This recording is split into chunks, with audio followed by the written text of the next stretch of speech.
নবী গো, ও নবীজি, ইয়া রাসূলুল্লাহি, আমরা তো হায়াত কম, আমাদের নেকি কম। নবী গো, হুজুর,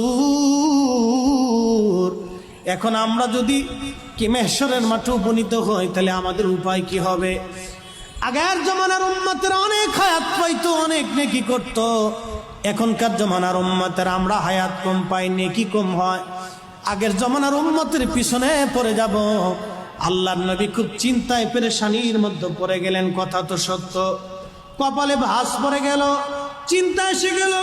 নবীজি খুব চিন্তায় মগ্ন হয়ে গেলেন। আসলে কথা তো সত্য, আমাদের হায়াত কম হবে, আমার উম্মতের নেকি কম হবে। মেহশরের মাঠে আমার উম্মত তো পিছনে পড়ে যাবে, আমার উম্মতের উপায় কি হবে? আল্লাহ জিব্রাইলকে পাঠাইলেন, জিব্রাইল যাও, আমার বন্ধু চিন্তায় পড়ে গেছে, বেজার হয়ে গেছে, যাও আমার বন্ধুকে সান্ত্বনা দাও, খুশি করো, আমার বন্ধু যাতে বেজার না হয়। জিব্রাইল আমিন ঘোষণা দিলেন, হুজুর, আল্লাহ পাঠিয়ে দিয়েছেন আপনাকে খুশি করার জন্যে। আল্লাহ নাজিল করেছেন, তার জবানের ভাষায় আল্লাহ বলে দিয়েছেন, ইন্না আনজালনাহু ফি লাইলাতিল কদর ওয়া মা আদরাকা মা লাইলাতুল কদরি খায়রুম মিন আলফি শাহর।